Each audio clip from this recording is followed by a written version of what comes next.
Rikers Island isn't just a place.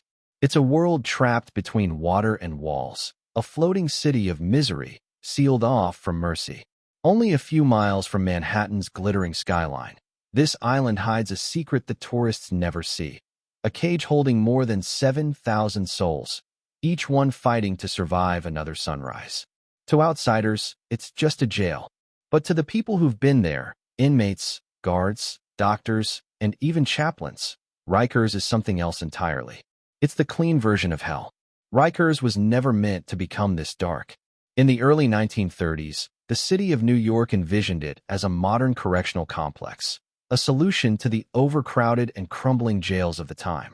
Built on landfill between the Bronx and Queens, the island was supposed to represent progress, a cleaner, safer, more humane place for rehabilitation. But as decades passed, Rikers became a dumping ground, not just for the accused, but for the forgotten. For those too poor to pay bail.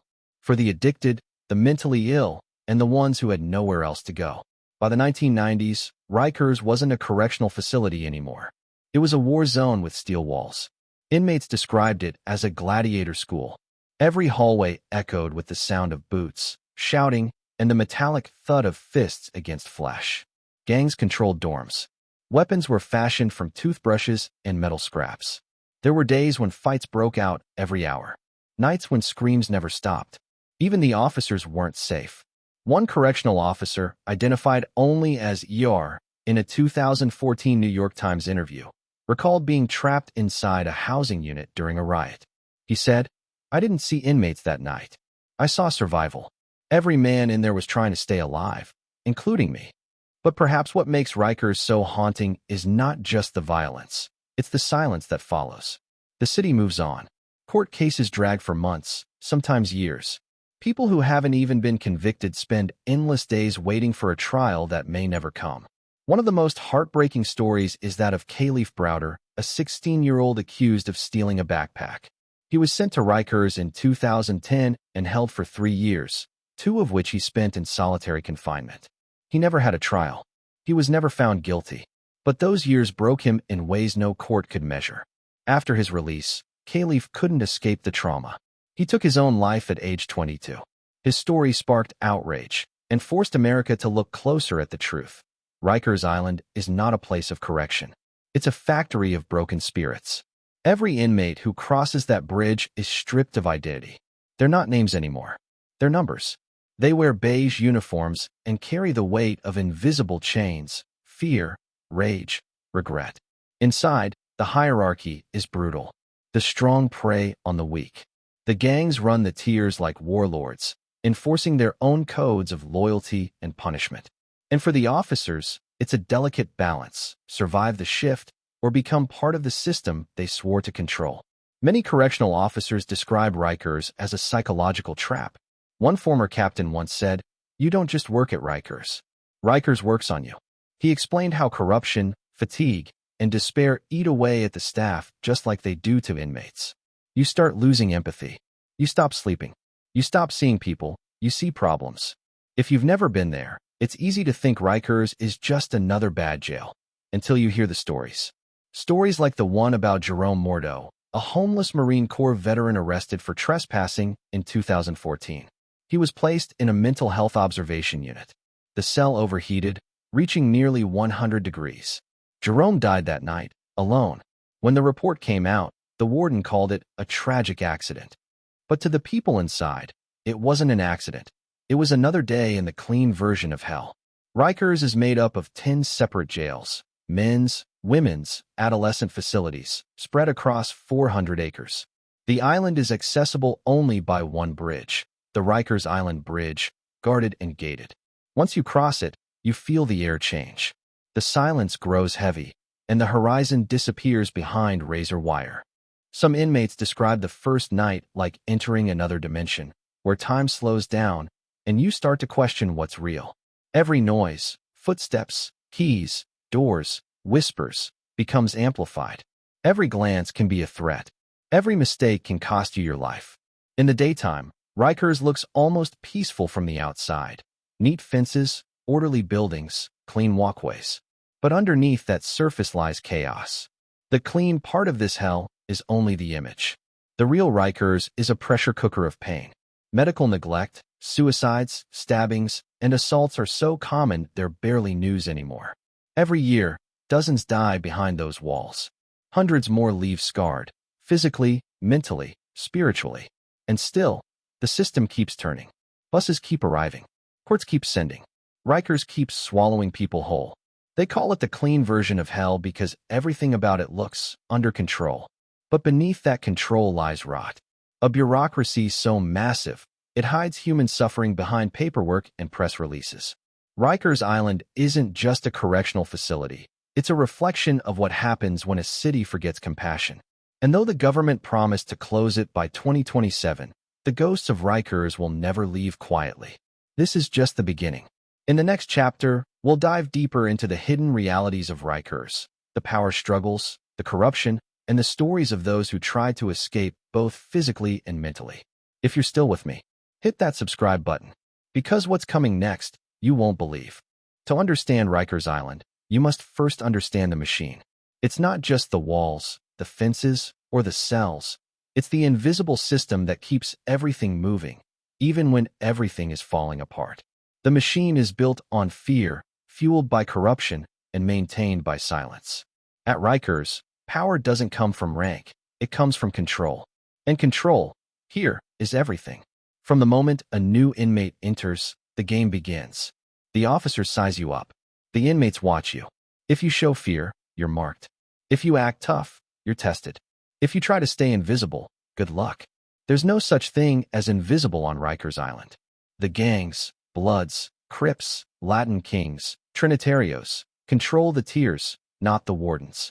Their reach extends into every dorm, every phone call, every commissary trade. The officers know this. Some even work with them. There are stories, whispered in the dark, of guards smuggling weapons or drugs into the facility for a price. A few dollars here, a favor there. Before long, you realize the difference between inmate and officer isn't morality, it's uniform color. In 2021, federal monitors released a scathing report describing Rikers as a facility in a state of crisis. Over 10,000 use-of-force incidents were recorded that year alone, many unreported before. Videos surfaced of guards beating detainees unconscious, while others turned away. The Department of Correction called it an internal breakdown. But to those inside, it wasn't a breakdown. It was business as usual. One former inmate, identified only as Moses, described Rikers as a world where rules bend until they break. He said, the COs pick sides. If you're cool with the right ones, you get food, extra time out, protection. If not, you're on your own. In this system, everything has a price: safety, meals, favors, even silence. Inside Rikers, there's a rhythm, a brutal, unpredictable rhythm that decides who survives. Days begin at dawn with the sound of metal doors slamming open. Breakfast comes cold, usually oatmeal, bread, and powdered milk. By noon, the noise builds, shouting, arguments, laughter that turns violent in seconds. And then there's the bubble, the officer's control station. From behind bulletproof glass, one person controls hundreds of inmates with the push of a button. The doors, the lights, the air, everything depends on the person inside that bubble. Sometimes, the officers don't open doors for hours. Sometimes, they do it just to mess with you. Power becomes psychological. It's not about punishment. It's about reminding you that you're powerless. But it's not just inmates who suffer. Many officers describe Rikers as a place that swallows their humanity. A 2017 investigation revealed high PTSD rates among correctional officers. Nearly 40% admitted to experiencing nightmares, anxiety, or emotional breakdowns related to work. One officer said, "You come in thinking you'll make a difference. After a while, you just want to survive your shift." The stress leads to drinking, divorce, depression, even suicide. In a place where nobody wins, everyone loses something. Then came 2022, one of Rikers' darkest years in recent memory. 19 detainees died that year, the highest death toll in nearly a decade. Some were beaten. Others took their own lives. Many died waiting for medical attention that came too late. Among them was Michael Lopez, 34 years old, arrested for a minor parole violation. He was found dead in a shower cell. Another, Deshaun Carter, hung himself just days before his court hearing. His family said he had begged for mental health help for weeks. No one listened. City officials promised reforms. Committees formed. Meetings held. But inside, nothing changed. The machine kept running. Inmates learned to adapt. They form alliances, barter cigarettes, trade food, and create their own order in the chaos. Every cell block becomes its own ecosystem. Leaders, soldiers, victims, ghosts. If you're lucky, you find protection. If not, you become prey. One inmate told a journalist, "Rikers doesn't break you fast. It breaks you slowly, like rust eating through metal." It's a haunting metaphor. Because on Rikers, time isn't just served. It's stolen. Days stretch into weeks. Weeks blur into months. And soon, you forget who you were before the island. There's a phrase whispered among both inmates and guards. Rikers changes you. And it's true. No one leaves untouched. You can see it in the eyes of the people who make it out. The 1,000-yard stare, the quiet pauses mid-sentence, the way they look at open spaces like they're still behind bars. Some try to start over. Others never recover. A few, like Khalif Browder, become symbols. But for most, their names are never known. Their stories never told. The machine doesn't stop. Even now, as city leaders debate closing Rikers by 2027, the island remains active. The same violence, the same despair. It's too big to change overnight. Too haunted to shut down cleanly. But for those who've lived it, one truth remains. You can leave Rikers Island. But Rikers never leaves you. In the next chapter, Escape from the Island, Hope, Survival, and the Fight for Justice, we'll uncover the people who refuse to stay silent. The whistleblowers, the survivors, and the activists risking everything to expose what happens behind those walls. This isn't just about a jail. It's about a city's conscience, and a question that still echoes across the East River. Can Rikers Island ever be redeemed? So, if you're still watching, smash that subscribe button, because the final chapter is where truth meets resistance. Every story about Rikers Island begins with pain, but not all of them end there. Beneath the concrete, behind the cages, and under the weight of a broken system, there are people who still dare to believe in change. They call them the survivors. And their fight against the island, against the system, and against silence has become a movement. To understand what escape really means at Rikers, you have to realize it's not just about getting out. Escape isn't only about walking free through the front gate. It's about escaping the trauma that clings to your soul long after you leave. Because Rikers doesn't end when your sentence does. It follows you home, in your dreams, in your thoughts, in the way you flinch at sudden noise. Take Raymond Rivera, for example. He was 19 when he was sent to Rikers for a minor robbery charge in 2015. He spent 8 months there before his case was dismissed. But those 8 months changed him forever. Raymond witnessed suicides, riots, and corruption firsthand. When he got out, he joined the Close Rikers campaign, a coalition of former inmates, public defenders, and families demanding the facilities shut down. He once said in an interview, "You don't leave Rikers the same. But if you survive, you owe it to the ones who didn't, to speak." And speak he did. He marched. He testified before city council. He stood outside the Rikers Island Bridge holding a sign that read, "Closing IT won't bring US back, but it might save someone else." The movement gained momentum after the death of Khalif Browder, the young man who spent 3 years jailed without conviction. His death became a rallying cry across the nation. Politicians, celebrities, and journalists began to demand accountability. Suddenly, Rikers wasn't just New York's shame. It was America's mirror. In 2017, then-Mayor Bill de Blasio announced that the city would close Rikers Island by 2027. The plan? To replace it with smaller, borough-based jails, more humane, more modern, and closer to families. But years later, the island remains open. Delays, funding disputes, political battles. The promise of closure turned into another waiting game. For the people still locked inside, hope feels like a rumor. And yet, even in that despair, there are flickers of light. There's Dr. Dwayne Brevard, a former Rikers chaplain who started counseling released inmates, helping them rebuild their lives, reconnect with family, and rediscover faith. There's Officer Elaine Thompson, who blew the whistle on brutality in her unit, risking her career to expose corruption. There's the Fortune Society, an organization founded by a former inmate, providing housing, education, and jobs to those re-entering society. They're not heroes in capes.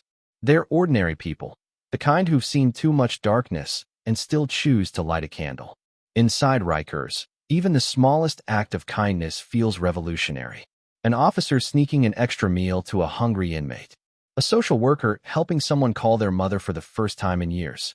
A fellow prisoner standing between you and a beating you didn't deserve. These moments, invisible to the world, are how people survive hell. Not by strength alone, but by connection.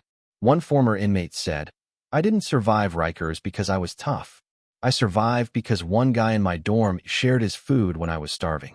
That small thing saved me." Today, Rikers Island remains under federal monitoring. Human rights groups continue to call it one of America's most notorious jails. And while the city plans to replace it, the deeper question remains. Can you fix a system by changing its buildings? Because Rikers isn't just a place. It's a symptom of poverty, of inequality, of indifference. Shutting it down won't erase the culture that built it. Real reform requires more than demolition. It requires empathy. And empathy is the one thing Rikers has starved for decades. For those who've escaped, freedom comes with guilt. Survivors' guilt. They think of the friends they left behind, the ones still waiting for a court date, still calling out for help that never comes. Some never get closure. Others dedicate their lives to making sure no one else goes through what they did.